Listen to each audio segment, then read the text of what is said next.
नमो भगवते वासुदेवाय।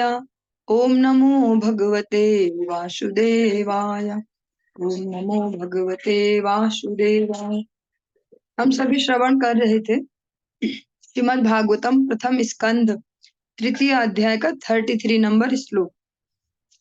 यत्रे में सद सद्रूपे प्रतिषिद्धे स्वसंविदा अविद्ययात्मनि कृते इति तद्ब्रह्म दर्शनम। इसके एक्सप्लेनेशन को हम सभी श्रवण कर रहे थे।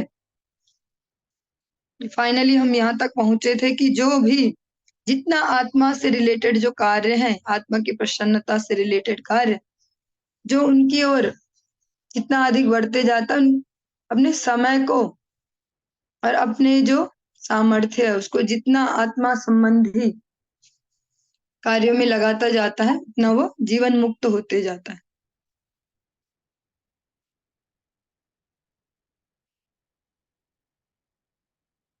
जीवन मुक्त वह इस बद्ध जीवन में रहते हुए भी जीवन मुक्त कहलाता है। आत्म साक्षात्कार की यह पूर्ण अवस्था किसी कृत्रिम साधन से नहीं अपितु निरंतर दिव्य स्थिति में रहने वाले भगवान के चरण कमलों का आश्रय ग्रहण करने से प्राप्त की जाती है। जैसा कि आप सभी कल भी श्रवण कर रहे थे कि जगत में जो भी अन्य साधन है जिससे हम ये स्थिति प्राप्त करना चाहें आत्म साक्षात्कार वाली, चाहे वो योग की पद्धति है या और भी कोई हम प्रयास करके ऐसा करना चाहें, तो वो उससे पूर्ण अवस्था प्राप्त नहीं होगी। हमेशा गिरने का खतरा होगा, हमेशा डाउनफॉल का खतरा होगा। लेकिन अगर भगवान के चरण कमलों की शरण ले ली और विनम्र भाव से किसी वैष्णव का आश्रय लिया, तो फिर आत्म साक्षात्कार की पूर्ण अवस्था तक पहुंचना इजी हो जाता है। भगवत गीता में भगवान कहते हैं कि वे प्रत्येक जीव के हृदय में विद्यमान है। सर्वस्य चाहम हृदय सन्निविष्ट। और उन्हीं से सारा ज्ञान, स्मृति या विस्मृति होती है।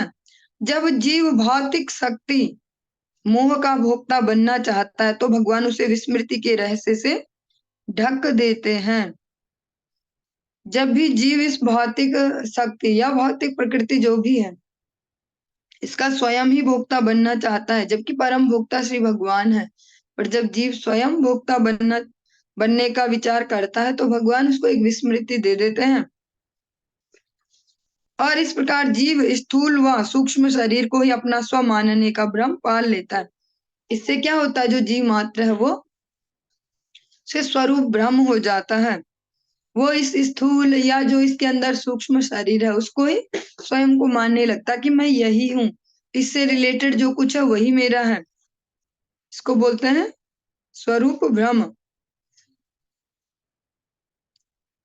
इसीलिए जब अर्जुन पूरी भगवत गीता श्रवण करते हैं तो लास्ट में क्या कंक्लूजन देते हैं, बोलते हैं नष्टो मोहा स्मृति लब्धा तत्प्रसादान मया अच्युता। हे अच्युत, आपकी कृपा से, आपके प्रसाद से मेरा मोह नष्ट हो गया और स्मृति लब्धा, मेरी स्मृति वापस आ गई।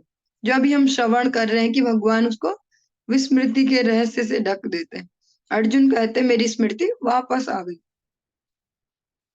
और जब दिव्य ज्ञान की अनुशीलन द्वारा जीव विस्मृति के पास से छूटने के लिए भगवान से प्रार्थना करता है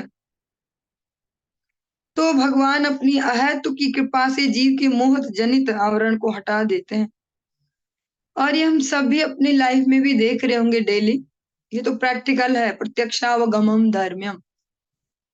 जितना ज्यादा हम भगवान अनुशीलन की और अपने मन इंद्रियों को लगाते जाते भगवत सेवा में, भगवत नाम जप में, उतना धीरे धीरे हम रियलाइज करने लगते हैं कि केवल हम ये बॉडी ही नहीं है। अभी हम बॉडी सेंट्रिक होके चल रहे हैं, लेकिन यही हमारा सब कुछ नहीं है। हम इससे परे भी कुछ है।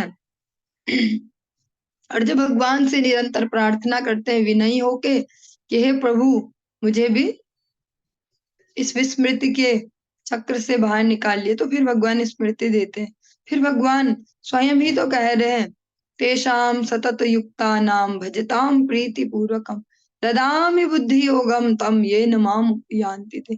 जो निरंतर मेरा भजन करते हैं, मेरा चिंतन करते हैं, सेवा में बुद्धि लगाते हैं, उन्हें मैं बुद्धि योग देता हूँ। ऐसा बुद्धि योग तो बहुतों के पास है, दुनिया वाला बहुत चालाक है, बहुत क्लेवर है, बहुत इंटेलिजेंट, जो जो भी बोला जाए, इंटेलेक्चुअल। लेकिन भगवान ऐसी बुद्धि योग देते हैं, ऐसा बुद्धि योग देते हैं जिससे वो ये न माम उपयांति थे, मुझे प्राप्त कर सके पुनः। तो भगवान अपनी अहेतु की कृपा से जीव के मोह जनित आवरण को हटा देते हैं और वह स्व की अनुभूति करने लगता है। जो उसका आत्म तत्व है वो धीरे धीरे उसे रियलाइज करने लगता है। फिर वह बद्ध जीवन से छूटकर अपनी शाश्वत वैधानिक स्थिति में स्वयं को भगवान की सेवा में लगा लेता है। यह सब भगवान की बहिरंगा शक्ति द्वारा या साक्षात अंतरंगा शक्ति के द्वारा संपन्न किया जाता है। जो बहिर्मुख जन है भगवान से, उनके लिए बहिरंगा शक्ति, और जो भगवान की ओर उन्मुख है उनके लिए अंतरंगा शक्ति।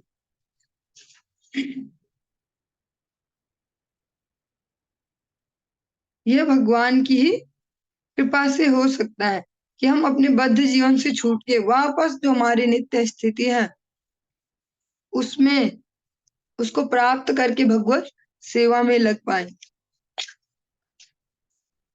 नित्य लीला प्रश्री भक्ति कुमुद संत गोस्वामी महाराज, जो भक्ति सिद्धांत सरस्वती ठाकुर प्रभुपाद के सबसे छोटे शिष्य माने जाते हैं, कि जो अर्ली एज में भी आए और लास्ट तक भी रहे, जो लंबे समय तक, लास्ट समय तक भी, अभी कुछ टाइम पहले तक ही इस धराधाम पे प्रकट भी रहे। वो अपने गुरुदेव के लिए प्रार्थना लिखते हैं, उसमें कहते हैं,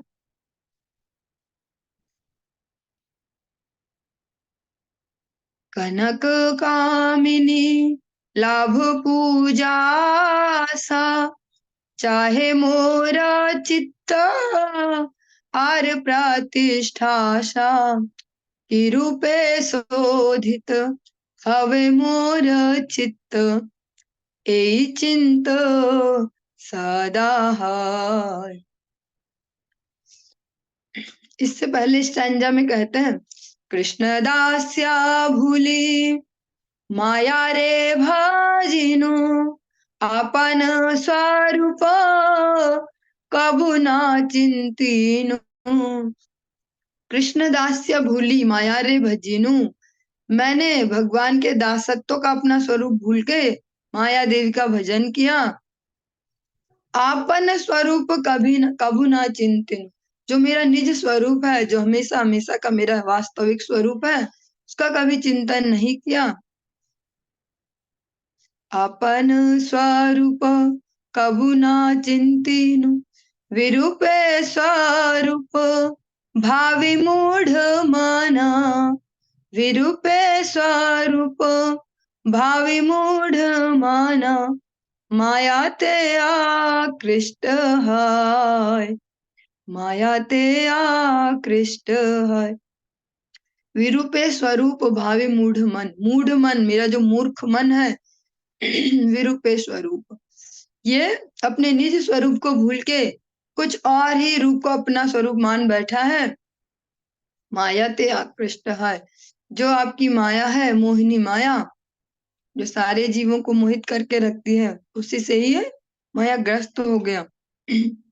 तो जब कोई भी जीव भगवान के या वैष्णव के चरणों में ऐसी प्रार्थना करता है कि हे प्रभु, मेरी इस याददाश्त को वापस लाइए, मेरी हेल्प कीजिए याददाश्त वापस लाने में, मैं अभी तो खुद को ये मान रहा हूँ, मान रही हूँ, यही शरीर और इसके ही सगे संबंधियों, इससे रिलेटेड जो है उसको ही मैं मेरा मान रहा हूँ, लेकिन आप मेरी स्मृति वापस दीजिए मुझे, जिससे मैं आपसे अपने नित्य संबंध को फिर से याद कर पाऊं, और जो मेरी नित्य सेवा आपके श्री चरणों में वो फिर से प्राप्त कर पाऊं। यही तो भजन का लक्ष्य है, यही मानव जीवन का लक्ष्य है। अपनी स्मृति को वापस लाना, भगवान से हमारा क्या रिलेशन है उसको समझ पाना, और हमारे लिए क्या सेवा है भगवत धाम की उसको प्राप्त कर पाना, यही एकमात्र लक्ष्य है हमारे जीवन का। इसके लिए अनेक अनेक रास्ते बने हुए हैं। कुछ लोग इसको योग द्वारा प्राप्त करना चाहते हैं, कुछ ज्ञान का अनुशीलन करके प्राप्त करना चाहते हैं, लेकिन ज्ञान और वैराग्य जो है, अगर वो भक्ति के अनुगत्य में है तो वो बहुत सुंदर है। लेकिन अगर वो भक्ति उनके बीच में नहीं है, अगर वो भक्ति के अनुगत्य में नहीं है, तो फिर वो शुष्क होंगे, शुष्क तर्क वितर्क को ही उत्पन्न करेंगे। और जो भक्ति महारानी वो परम स्वतंत्र है, वो इन दोनों की अपेक्षा नहीं करती कि ज्ञान होगा तो भक्ति हो पाएगी, वैराग्य हुआ तो भक्ति नहीं। भक्ति किसी भी अवस्था में की जा सकती है। भगवान तो यहाँ तक भी कह रहे हैं, अपि चेत सुदुराचारो भजते माम अनन्य भाव साधुरेव स मंतव्य सम्यक व्यवसितो।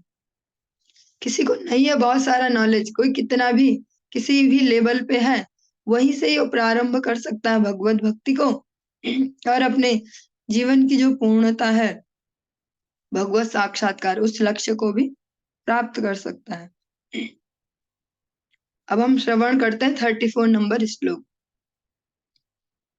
यद्देशो परता देवी माया वैशारदी मतिः संपन्न एवेति विदुर्महिम्नि स्वेमहीयते। एक बार पुनः उच्चारण करते हैं। यद्देशो परता देवी माया वैशारदी मतिः संपन्न एवेति विदुर महिम्नि स्वेमहीयते। इसका शब्दार्थ पहले श्रवण करते हैं।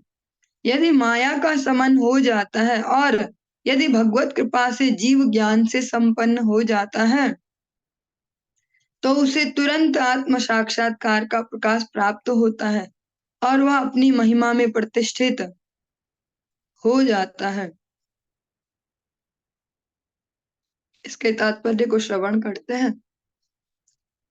चूंकि भगवान परम ब्रह्म है, अतः उनके रूप, नाम, लीलाएं, गुण, पार्षद तथा शक्तियां उनसे अभिन्न हैं।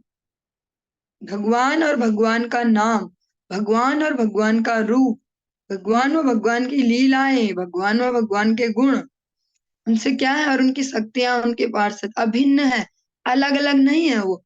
जैसे हम हैं तो हम और हमारा नाम अलग अलग है, लेकिन भगवान और भगवान का नाम अलग अलग नहीं, वो एक ही है, एक ही शक्ति संपन्न है।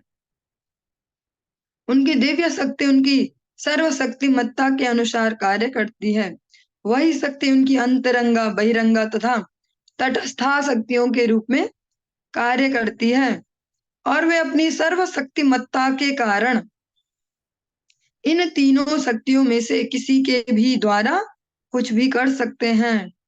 वे अपनी इच्छानुसार बहिरंगा शक्ति को अंतरंगा शक्ति में बदल सकते हैं। इसलिए भगवत कृपा से वह बहिरंगा शक्ति जो कि इसके इच्छुक जीवों को मोहने के काम में प्रयुक्त की जाती है, भगवान की इच्छा से बद्ध जीव के पश्चाताप तथा तपस्या के अनुपात में समित होती है। थोड़ी वर्डिंग टिपिकल सी है, इसको सरल करने का प्रयास करते हैं। जो हम ये लाइनें अभी सुन रहे हैं, इनको सरलता से एक्सप्लेन करें तो जो भगवान की तीनों शक्तियां हैं, अंतरंगा, बहिरंगा, तटस्था, दैवी हेषा गुणमयी मम माया दुरत्यया, भगवान अपनी इन जो शक्तियां हैं इनके द्वारा ही संपूर्ण सृष्टि को संचालित किया जा रहा है। हाँ, और बहिरंगा शक्ति का प्रयोग किसके लिए किया जाता है? जो बद्ध जीव है, भगवान से विमुख है। लेकिन इसमें एक लाइन ही बहुत सुंदर है, भगवान के हाथ में है वो। भगवान उस बहिरंगा शक्ति को अपने जो अनुगत जीव है उनके लिए अंतरंगा में भी बदल सकते हैं। फिर वो जो भगवान के अनुगत जन है उनके लिए बहिरंगा शक्ति वैसे कार्य नहीं करती जैसे बहिर्मुख लोगों के लिए करती है कि भगवान से और विमुख करते जाओ और नीचे गिराते जाओ। वो भगवत जनों को भगवान की ओर बढ़ने में हेल्प करती है। जैसे सरलता से समझे, जैसे हम ग्रह नक्षत्रों का खेल देखते हैं अपने जीवन में, ये वाले ग्रह हमारे अभी पॉजिटिव है तो ये ऐसा इफेक्ट करेंगे, ये निगेटिव चल रहे हैं ये कुछ कष्ट देंगे। लेकिन अगर भगवान के शरणागत हैं तो जो ग्रह प्रतिकूल क्या है और जो उनकी सो कॉल्ड प्रतिकूलता है वो भी हमारे भक्ति जीवन के लिए अनुकूलता बन जाएगी। अगर हम भगवत शरणागत हैं, अगर हमारे जीवन में कोई कष्ट आ रहा है किसी प्रतिकूल ग्रह नक्षत्र के, लेकिन वो भगवान के भजन में हमारे लिए अनुकूल हो जाएगी अगर हम भगवान के शरणागत हैं। जैसे दो लोगों के अपने कार्मिक अकाउंट है, वो कोई व्यक्ति हमें आके बहुत बुरा भला सुना देता है, हम सोचते हैं आज का दिन तो बहुत ही बेकार था यार, आज क्या किसका मुंह देख के उठे, ऐसा जो भी बोले। लेकिन जो हृदय में वो दुख होगा, जो वो थोड़ी देर का वैराग्य क्या आएगा, उसको अगर हम हरिनाम में यूज कर ले कि भैया कोई किसी का नहीं, कोई किसी का नहीं, भगवान ही है, बस भगवान का नाम जपो, ऐसा कुछ कर ले आर्टिफिशियली भी भाव, तो वो हमारे लिए हेल्पफुल हो गई वो प्रतिकूलता से। जो भी भगवान के शरणागत हो जाते हैं उनके लिए फिर सिस्टम वैसा ही नहीं रहता जैसे नॉर्मल लोगों के लिए है। हमारे जो भगवत भक्ति में लग जाते हैं उनके लिए प्रतिकूलताएं भी अनुकूलता का ही कार्य करते हैं, क्योंकि ये भगवान के हाथ में है। भगवान कभी भी अपनी बहिरंगा शक्ति को अपने जनों के लिए अंतरंगा बना सकते हैं। जो गेम बनाने वाला है उसके हाथ में रूल्स कब चेंज करने, कैसे चेंज करने।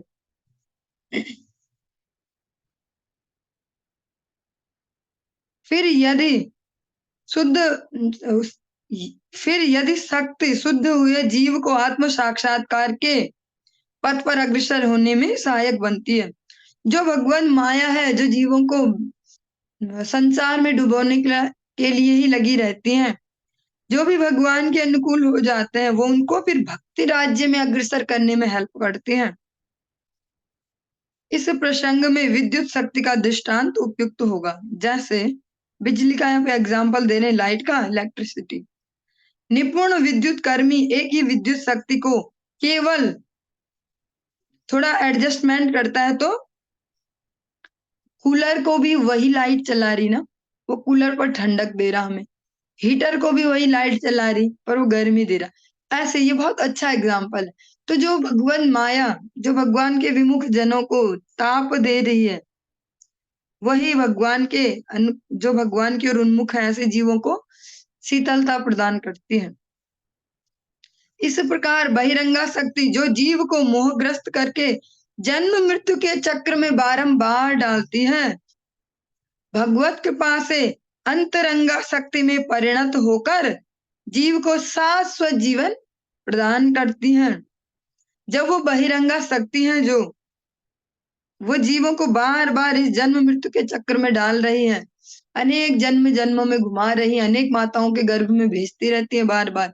हम तो एक ही जन्म की माता सोचते हैं, मातृदेवो भव पितृदेवो भव, ऐसे कितने ही देव हम छोड़ के आ चुके हैं अलग अलग बॉडीज में। बार बार अलग अलग माता के गर्भों में भेजा जाता है।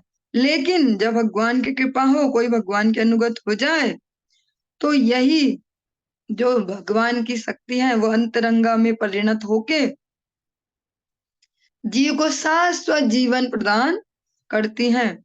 जब जीव पर भगवान ऐसी कृपा करते हैं तो वह अपनी उपयुक्त स्वाभाविक स्थिति प्राप्त करके शाश्वत आध्यात्मिक जीवन का आनंद लेता है। जिस जीव पे भी भगवान की ऐसी कृपा हो जाती है वो क्या करता है, शाश्वत आध्यात्मिक जीवन का आनंद लेता है। फिर वो क्या हो जाता है, शाश्वत शांतिम निगच्छति, उसके जीवन में एक शाश्वत शांति आती है। वो अलग बात है कि डेली लाइफ के थोड़े थोड़े चैलेंजेस है उनसे परेशान हो रहे, लेकिन इतना ज्यादा परेशान नहीं होंगे कि हम आत्महत्या ही कर लें। अब इतना ही हो पाएंगे कि हाँ भैया है यह शाश्वत दुखा ले। जब भी परेशान होंगे, जब भी उद्विग्न होगा मन, तुरंत खुद को खुद ही याद दिलाएंगे अशाश्वतो दुखालयम। 35 नंबर इस श्लोक को हम श्रवण करते हैं। एवं जन्मानि कर्माणि यकर्तुर्जनस्य च वर्णयन्ति स्म कवयो वेद गुह्यानि हृत्पतेः। एक बार पुनः उच्चारण करते हैं। एवं जन्मानि कर्माणि यकर्तुर्जनस्य च वर्णयन्ति स्म कवयो वेद गुह्यानि हृत्पतेः।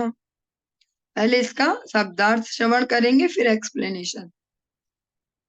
इस प्रकार विद्वान पुरुष उस अजन्मा तथा अकर्ता के जन्मों तथा कर्मों का वर्णन करते हैं जो वैदिक साहित्य के लिए भी ज्ञेय नहीं है, वे हृद्देश हैं। हृद्देश मतलब हृदय में वास करने वाले। एक्सप्लेनेशन। भगवान तथा जीव दोनों ही मूल रूप से आध्यात्मिक है, इनमें से भौतिक कोई भी नहीं है। अतः दोनों ही शाश्वत है, हमेशा हमेशा से इनकी स्थिति है, और दोनों में से किसी का न तो जन्म होता है और न मृत्यु। अंतर इतना ही है कि भगवान के तथाकथित जन्म तथा तिरोधान जीवों से भिन्न होते हैं। भगवान भी आते हैं जाते हैं, लेकिन वो आना जाना है, वो प्रकट होते हैं और अंतर ध्यान होते हैं। भगवान जन्म लेते हैं मरते हैं ऐसा नहीं है, उनका कोई फिजिकल बर्थ और डेथ नहीं है। जन्म लेकर मरने वाले जीव प्रकृति के नियमों से बंधे हुए हैं, लेकिन भगवान का तथाकथित प्राकट्य तथा तिरोधान भौतिक प्रकृति का कर्म न होकर भगवान की अंतरंगा शक्ति का प्रदर्शन है। हम इस दुनिया में भी देखते हैं कि कोई जादूगर जादू का खेल करता है। जब हम छोटे छोटे थे तो स्कूल में आते थे ऐसे कोई कोई जादूगर, अपने साथ एक दो बच्चे भी लाते थे वो, और ऐसा दिखाते थे ना, वो कुछ सारे बच्चों को ऐसे गोलाई में कर लेंगे और घेरा बनाते थे। और अभी तक भी याद है मुझे, ऐसे डराते थे ना कि जो इस घेरे के अंदर आया ना, और वो एक गेम करते थे कि एक लड़की को उन्होंने काट दिया, आधा आधा कर दिया, ऐसा कोई गेम दिखाते थे हमें, जादू। और डराते भी थे, जो मैंने लाइन खींची इसके अंदर अगर कोई आया तो ये मर जाएगी, और हम सब ऐसे डर रहे होते थे और दूर चलो, पीछे पीछे पीछे। लेकिन क्या वास्तव में ऐसा होता था? जब बड़े हो गए तो आप समझ पा रहे कि ऐसा कुछ नहीं होता, केवल वो एक सम्मोहन मात्र होता है, एक जादूगरी है। तो जब एक नॉर्मल ह्यूमन बीइंग में भी इतनी सामर्थ्य कि वो एक आदमी को काट काट के भी दिखा देता, 3 पीस कर दिए, 2 पीस कर दिए, और फिर वैसा ही कर दिया। तो जो परम भगवान है, जिनको भगवान ही बोल रहे हैं हम, जो परम शक्तिमान, क्या उनका आना जाना ऐसा नहीं हो सकता कि वो आए भी और गए भी? लेकिन वो भौतिक नहीं हमारे जैसे, वो तो परम सामर्थ्यवान है। एक क्षुद्र जीव में भी इतनी सामर्थ्य, वो ऐसा दिखा देते हैं हमें, और हम भी बस अब ऐसे रहते थे, हमें लगता था कि बस थोड़ा सा अंदर गए तो ये मर जाएगी, हमारे अंदर पैर रखने से ये मरने वाली है, ऐसा डरा के रखते थे कि इस घेरे के अंदर आना नहीं बेटा, कोई बच्चा इसके अंदर नहीं आएगा, कोई नहीं आएगा। और पैसे के लिए भी डराते थे फिर, जिसने झूठ बोला जेब में पैसे और दे नहीं रहा है, मर जाएगी ये, मर जाएगी ये, उस सीन में ही पैसे भी कलेक्ट कर लेते थे डर के, उस सीन में अभी दे दो, जिसकी जेब में जितने ही रुपए हैं दो, अभी दो। जिसने झूठ बोला, एक ने भी जेब में छुपा के रखा, मर जाएगी ये। तो जब एक छोटा सा जीव, जो भगवान का एक छोटा सा अंश, वो भी माया ग्रसित जीव, वो ऐसा करके दिखा सकता है, तो भगवान तो साई परम भगवान, उनका जन्म कर्म च में दिव्यम, उनका जाना हमारे जैसा नहीं है कि तीर मारा शिकारी ने और उनको जहर फैला उनकी बॉडी में और मर गई वो। हाँ, इस दुनिया में भी देखते हैं कि पुलिस अगर किसी को पकड़ने के लिए भाग रही, चोर को पैर में गोली मारती है, तो तुरंत मर जाता है क्या वो एक नॉर्मल ह्यूमन बीइंग भी नहीं मरता तुरंत, इसीलिए तो पैर में मारता है। भगवान के पैर में कोई तीर वो छोड़ता है और भगवान मर गए, तो ये कितना हास्यास्पद है। भगवत गीता में भगवान ने कहा है कि भौतिक जगत के उनके तथाकथित जन्म तथा कर्म सब दिव्य हैं। जन्म कर्म च मे दिव्यम यो मे वेति तत्वतः। इन कर्मों का ध्यान करने से ही मनुष्य ब्रह्म का साक्षात्कार कर सकता है और भाव बंधन से मुक्त हो सकता है। भगवान के इन दिव्य जन्म और कर्मों के बारे में जिज्ञासा करके, श्रवण पठन करके व्यक्ति अपने भाव बंधनों से मुक्त हो सकता है। श्रुतियों का कथन है कि अजन्मा भी जन्म लेता प्रतीत होता है। प्रतीत होता है, जन्म लेता नहीं है, प्रतीत होता है। परमेश्वर को कुछ करना नहीं होता, लेकिन चूंकि वह सर्वशक्तिमान है, अतः वो हर कार्य सहज ही उनके द्वारा संपन्न हो जाता है, मानो स्वयमेव संपन्न हुआ। और भगवान को एफर्ट नहीं डालना होता किसी कार्य को करने के लिए, एफर्टलेस होते हैं उनके सारे कार्य। हमें जान लगानी पड़ती है, बुद्धि लगानी पड़ती है, सब जुगाड़ तिकड़म सब फिट करना होता है, तब किसी कार्य को कर पाते हैं। भगवान मात्र संकल्प से ही कर सकते हैं, भगवान एफर्टलेस वर्किंग करते हैं। जब ब्रह्मा जी देखते हैं कि इसके तो इस बच्चे के तो मैंने सारे दोस्तों को और ये जो बछड़े हैं सबको बंदी बना लिया है, सबको बंद कर लिया, देखता हूँ इसके क्या हाल है, क्या कहीं रो रहा होगा या तड़प रहा होगा। देखते हैं जाके तो भगवान वैसे ही प्रसन्न है, उनके ग्वाल बाल उनके साथ वैसे ही खेल रहे हैं, बछड़े भी वैसे ही। ब्रह्मा जी भी भ्रमित हो गए, थोड़ा सा चश्मा ठीक करके देखा तो ये सारे यही है, ये सारे कृष्ण ही है। तब बुद्धि चकराई कि अरे मैंने क्या कर दिया। तो भगवान के लिए कुछ भी असंभव नहीं है, सुविज्ञ स्वराट, परम स्वतंत्र है। भगवान की वर्किंग एफर्टलेस है, हमारे जैसी नहीं है कि बहुत एफर्ट डाल के फिर भी रिजल्ट नहीं निकल रहे। भगवान संकल्प मात्र से सब करते हैं। और अगर भगवान जितने रूपों को भी विस्तार करते हैं अपने, वो सब पृथक पृथक हैं। ऐसा नहीं कि एक मेन कृष्ण है, बाकी सब उनके क्लोन्स हैं। जैसा मेन कृष्ण करेगा, हाथ हिलाएगा, सारों के हाथ हिलेंगे, ऐसा नहीं। सारे परम स्वतंत्र हैं। भगवान इतने सामर्थ्यवान हैं। तथ्य तो यह है कि पूर्ण पुरुषोत्तम भगवान के प्राकट्य तथा तिरोधान एवं उनके विविध कर्म, ये सभी वैदिक साहित्यों के लिए भी परम गुह्य हैं। तो भी ये सब भगवान द्वारा बद्ध जीवों पर दया प्रदान करने के लिए प्रदर्शित किए जाते हैं। भगवान के ये जो जन्म कर्म है, ये जो परम वैदिक साहित्य उनके लिए भी परम गुह्य है। भगवान भगवत गीता में कहते हैं, राजविद्या राजगुह्यम, राजगुह्यम सारे सीक्रेटों से भी सबसे बड़ा सीक्रेट है ये। लेकिन भगवान इसको प्रकट क्यों करते हैं जीवों के समक्ष? ताकि उनकी रुचि उत्पन्न हो जाए, वो आकर्षित हो पाए भगवान की इन जन्म कर्मों के रहस्यों को सुन के, और उनके धाम जाने की इच्छा कर पाए, लोभ उनको उत्पन्न हो। क्योंकि भक्ति राज्य में सबसे ज्यादा इंपॉर्टेंट रोल है इस लोभ का। हम बोलते हैं ना, काम क्रोध मद मोह लोभ मात्सर्य, ये सब छोड़ो। छोड़ना नहीं है, इनको जोड़ना है, भगवान की ओर मोड़ना है। लोभ भगवान की कथा सुनने का लोभ हो जाए कि मुझे बस इतनी पसंद है कथा कि मैं इसके बगैर नहीं रह सकता या रह सकती। मुझे सुननी है भगवान की कथा वैष्णव के मुख से। इन कथाओं को सुन सुन के भगवान की लीलाओं को श्रवण करेंगे, भगवान के धाम का वैशिष्ट्य सुनेंगे। फिर लोभ होगा, क्या हम भी जा पाएंगे कभी वहां? क्या हम भी वहां जाने लायक हो पाएंगे? जब ऐसा लोभ होगा, जब ऐसी जिज्ञासा होगी, तभी तो ऐसा मार्ग प्रशस्त होगा जिससे हम आगे बढ़ पाए। जब तक इच्छा ही नहीं करेंगे कैसे बढ़ेंगे? इस जगत में भी देखते किसी को कुछ भी चाहिए, पहले इच्छा ही तो होती है कि ऐसा मुझे भी चाहिए, इसके पास ये वाली गाड़ी तो मुझे भी यही वाली लेनी। पहले ये इच्छा उत्पन्न हुई मुझे भी लेनी, फिर हम सोच पाते हैं कि कैसे लेनी है, कैसे इतने रुपए कलेक्ट करूं, कैसे क्या क्या तिकड़म भिड़ाऊं, क्या सेकंड हैंड ले लूं या क्या क्या करूं। ऐसे भगवत राज्य जाने के लिए, भगवान की लीलाओं के दर्शन के लिए, भगवान की सेवा के लिए, भगवान के नाम जप संकीर्तन के लिए जब लोभ उत्पन्न होगा, तभी तो आगे की प्रोसेस चालू हो पाएगी। हमें भगवान के कर्मों के आख्यानों लीलाओं से लाभ उठाना चाहिए, क्योंकि ये ब्रह्म का ध्यान करने के अत्यंत सुगम तथा रुचिकर साधन है। आर्टिफिशियली ध्यान करने बैठेंगे ना, ऐसे आंखें बंद कर ली और मेडिटेशन कर रहे हैं हम, ध्यान करते किसका ध्यान करते हैं? कोई कोई संस्थाओं में सिखाएंगे आप कमल पर ध्यान कीजिए, कोई बोलेंगे गोले पे ध्यान कीजिए, कोई बोलेंगे दिया जलाइए उसकी लौ पे ध्यान कीजिए, जो जो भी अपने अपने प्रोसेस है, तरीके हैं। लेकिन ये बड़ा कष्टप्रद है इस युग में। जो हमारा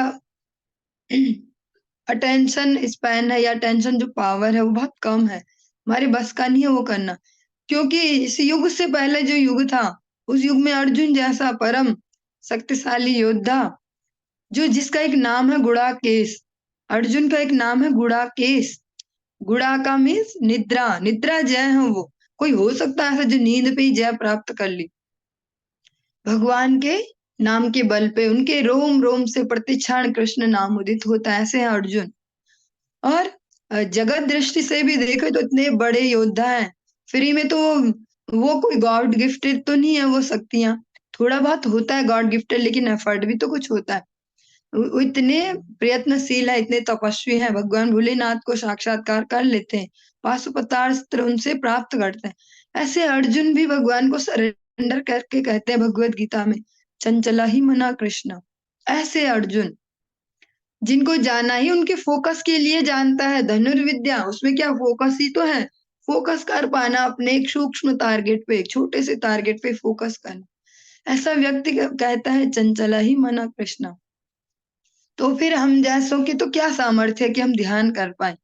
तो इसलिए हमारे लिए सुगम मार्ग है भगवान की दिव्य जन्म कर्म की लीलाएं सुने और उनके माध्यम से भगवान का साक्षात्कार प्राप्त करने की प्रोसेस में आगे बढ़े। एक और श्लोक को आज ले लेते हैं, 36 नंबर। सवा इदं विश्वम ममोघलीलः सृजत्यावत्यति न सज्जतेऽस्मिन् भूतेषु चान्तर्हित आत्मतन्त्रः साड्वर्गिकं जिघ्रति षड्गुणेशः। एक बार पुनः उच्चारण करते।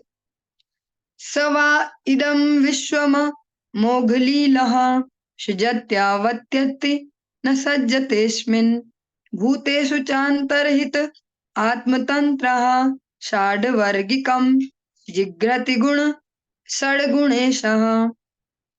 पहले इसका शब्दार्थ श्रवण करेंगे, फिर भावार्थ की ओर आगे बढ़ेंगे। जिनके कर्म सदैव निष्कलुष होते हैं वे भगवान 6 इंद्रियों के स्वामी हैं और 6 ऐश्वर्यों के साथ सर्वशक्तिमान हैं। वे दृश्य ब्रह्मांडों की सृष्टि करते हैं, उनका पालन करते हैं और रंच मात्र भी प्रभावित हुए बिना उनका संहार करते हैं। बहुत ही पावरफुल लाइन्स हैं। वे समस्त जीवों के भीतर विद्यमान रहते हैं और सदैव स्वतंत्र रहते हैं। इसके एक्सप्लेनेशन को श्रवण करते हैं जिससे हम इजीली इसको समझ पाए। भगवान तथा जीवों के बीच का एक मुख्य अंतर है। क्या अंतर है? भगवान सृष्टा है, रचना करने वाले मेकर है, और जो जीव है वो सृष्टि है। वो क्या है? वो प्रोडक्ट है जिसको बनाया गया है। यहाँ पर उन्हें अमोघ लीला कहा गया है भगवान को, जिनके कर्म निष्कलंक है, जो इस बात का द्योतक है कि उनके सृजन में कुछ भी शोचनीय नहीं है। ये जो अमोघ लीला शब्द है, इससे ये प्रूफ होता है कि भगवान ने जो भी सृजन करते हैं उसमें कुछ भी ऐसा नहीं है कि जो कुछ गड़बड़ हो गई है, भगवान से कुछ मिस्टेक हो गई है, थोड़ा करेक्शन करना पड़ेगा, ऐसा कुछ नहीं है भगवान के निर्माण में, सृजन में। जो लोग उनकी सृष्टि में गड़बड़ी उत्पन्न करते हैं वे स्वयं विचलित होते हैं। वे समस्त भौतिक संतापों से परे हैं, क्योंकि वे 6 ऐश्वर्यों अर्थात धन, शक्ति, यश, सौंदर्य, ज्ञान तथा त्याग से संपन्न है। भगवान भौतिक संताप है जो, जिनमें हम रात दिन घिरे रहते हैं अलग अलग प्रकार के, उनसे परे हैं, भगवान को व्याप्त नहीं होते ये संताप। इस प्रकार वे इंद्रियों के स्वामी हैं। और रीजन क्या है कि भगवान को संताप नहीं है? थोड़ा सा फनी लैंग्वेज हो सकती है, लेकिन जो हमारे जो भी संताप है उनका कारण क्या है? बेसिक कारण अभाव ही तो है। कैसा भी अभाव। हाँ, इसीलिए कह रहे हैं भगवान भौतिक संतापों से परे, क्योंकि उनके पास ये सब कुछ एक्सेस में है। क्या क्या जो हमारे पास नहीं होता है। हमारे दुखों का मूल कारण यही तो, हमारे पास ये चीजें नहीं है एक्सेस में। धन, हम पे कभी धन कम है, ज्यादा है, कुछ है तो ज्यादा भी है तो हमें यूज करना ठीक से नहीं आ रहा, इसलिए गड़बड़ है। उसके लिए बुद्धि नहीं है यूज करने को। कम है तो इसलिए दुखियां कम है। शक्ति, यस, जो हमारा गुणगान कोई करे, यही तो चाहते हैं। पूछ, जिसको हम पूछ वर्ड बोलते हैं जगत में, पूछ लगाए, कोई हमको पूछ दे, कोई पूछे हमको, कोई पूछे, कोई पूछता ही नहीं हमें, कोई पूछता ही नहीं।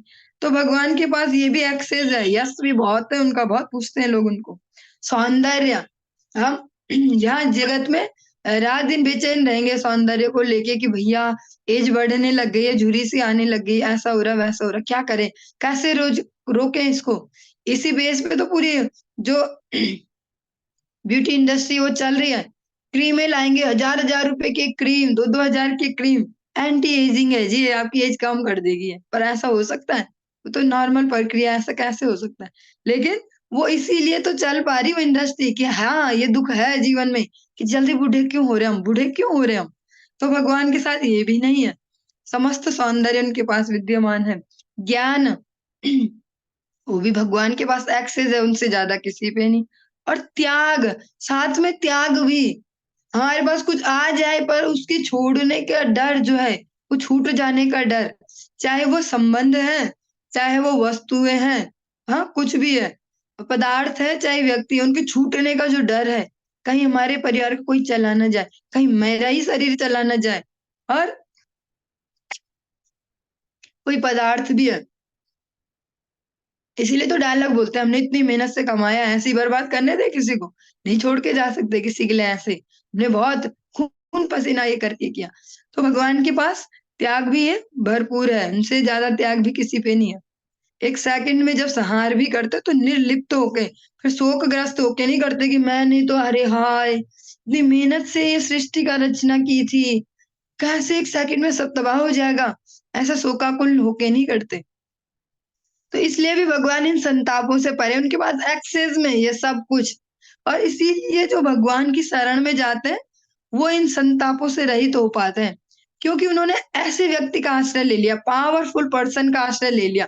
तो उन्हें पता है इनके पास तो सब कुछ है ही ना, मेरे पे कम होगा, कभी जरूरत पड़ेगी तो दे देंगे, योगक्षेमम वहाम्यम, दे देंगे, उनके पास कम थोड़ी हो रहा, दे देंगे वो।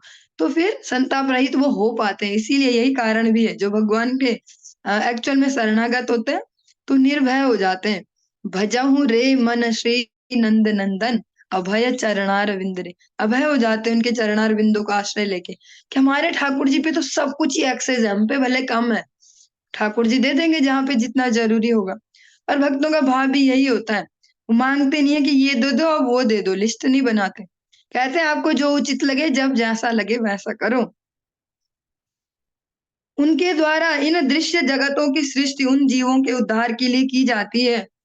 और भगवान ने जो दृश्य जगत है जिसको देख पा रहे, इसकी सृष्टि क्यों करते हैं? जो 3 प्रकार के क्लेशों से ग्रस्त हैं, जो त्रितापों से ग्रसित है, ऐसे जीवों के लिए बनाया है ये। वे उनका पालन करते हैं और उचित समय आने पर, सही टाइमिंग आती है जब, बिना किसी प्रकार प्रभावित हुए, बिना शोकाकुल हुए, बिना मतलब डिटैच्ड होके बिल्कुल, ये नहीं है कि भैया कैसे मैंने इतनी बड़ी बिल्डिंग खड़ी की थी 1 करोड़ रुपए लगा के, 1 सेकंड में बच्चे इसको उजाड़ देंगे, नया बनाएंगे, कैसे? मेरे से सहन नहीं हो पाए, मैं नहीं देख पाऊंगा ये, मैं नहीं देख पाऊंगी ये। भगवान के साथ ऐसा नहीं, भगवान स्वयं बिना किसी प्रकार प्रभावित हुए इसका संहार भी कर देते हैं। उसको जब उचित समय आता है तो कल्पक्षये पुनस्तानी कल्पादो विसृजाम्य हम, भगवत गीता में भगवान कहते हैं हर कल्प के एंडिंग में सब कुछ नष्ट भी होता है और दूसरा कल्प स्टार्ट होता है तो फिर से उनका सृजन भी हो जाता है। वे इस भौतिक सृष्टि से बाह्य रूप से उसी तरह संबंधित हैं जिस प्रकार किसी सुगंध युक्त पदार्थ से संबंधित हुए बिना कोई सुगंधि का सेवन करता है। जैसे कोई खुशबूदार कोई चीज है, हम वो किसी के घर में है या किसी के पास है, हमने उससे वो मांगी भी नहीं, लेकिन ऐसे अपनी नाक पे थोड़ा सा जोड़ दिया, खुशबू ले ली, बिना उससे कुछ अटैचमेंट डिटैचमेंट कुछ भी नहीं, वो ले लिया। अतएव जो भगवान से विमुखता है, ये क्या है? जो ऐसे भगवत विमुख होंगे, जो भगवान से विमुख है, समस्त प्रयासों के बावजूद भगवान के पास तक नहीं पहुंच पाते। वो कितना एड़ी चोटी का जोर लगा ले, भगवान तक नहीं पहुंच पाएंगे। भगवान तक पहुंचने का एकमात्र मार्ग क्या है? शरणागति। भगवत गीता का एकमात्र जो सार है वो क्या है? शरणागति। भगवत गीता का वास्तविक सार है शरणागति। मामेकम शरणम ब्रज। भगवान ने ऐसा भगवत गीता के प्रारंभ से ही बीच बीच में कई बार इस शरणागति को बोला है। मामेव ये प्रपद्यन्ते, हाँ, इस प्रकार से। और मनमना भव मद भक्तो, बनो मेरा भक्त, दो मुझे मन। भगवान जबरदस्ती बोल रहे हैं करो ऐसा, क्योंकि इसमें ही तुम्हारा मंगल है। जिस प्रकार से एक अच्छा अध्यापक या अच्छा माता पिता जोर लगा के भी सही काम करवाते हैं, बच्चे का मन तो नहीं है, उसका तो मन है कि बस, जैसे बोलते हैं ना कि बच्चों को उनकी मर्जी का करने देना चाहिए, अपनी मर्जी नहीं थोपनी चाहिए। लेकिन ये लाइन हर जगह सेट नहीं हो पाएगी, क्योंकि कई जगह तो बच्चे को पता ही नहीं उसका मंगल किसमें है, और वो लगा रहेगा मुझे तो बस मस्ती मारते रहना, मस्ती मारते रहना, मुझे नहीं करना कुछ भी अनुशासन वाले कार्य। तो वहां पे फोर्सफुली कराना होता है। तो भगवान भी कह तो रहे, मन मना भव मद भक्तो, दो मुझे मन, करो मुझे नमस्कार, यद करोसी यदस नासी, कह रहे हैं जो तुम कर रहे हो, जो तुम खा रहे हो, जो यज्ञ तपस्या कुछ भी कर रहे हो, मदर्पणम, दो मुझे। तो भगवत गीता का और श्रीमद् भागवतम, इनका एक ही लक्ष्य है, जीव को शरणागत कर पाना भगवान के श्री चरणों में। चलिए। हरे कृष्णा।